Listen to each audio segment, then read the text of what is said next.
صباح الخير والحب والتفاؤل عليكم.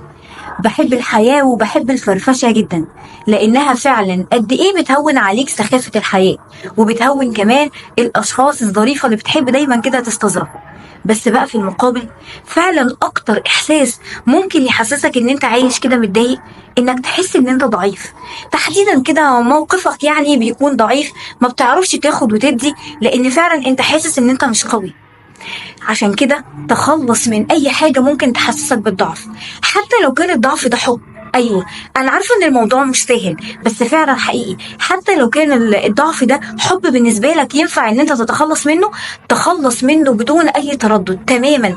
علشان هو قد ايه هيقرب حياتك اللي جايه، قد ايه هيخليك عايش حياه مش مبسوطه، قد ايه هيخليك مش عارف تستمتع فعلا بكل حاجه انت ممكن تكون بتعملها. حتى لو كان الضعف ده صديق كل شوية بيشتكي وبيديك طاقة كده سلبية، ودايما تحس بإحباط كده من ناحيته. يعني لو انت بقى مضطر ان حضرتك تتعامل معاه، خد منه الحاجات الإيجابية، وسد ودانك تماما عن أي حاجة سلبية. ده طبعا لو انت بتعزه وعايز ان انت تكمل معاه. دور على نقاط القوة في حياتك، دور على الحب اللي بيقويك، دور على الصديق اللي يكون ليك خير معين، دور على كل حاجة ممكن تبسطك.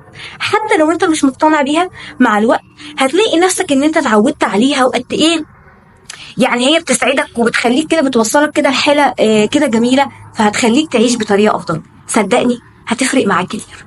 غير حياتك وخليك بسمة حب. كانت معاكم بسمة فتحي.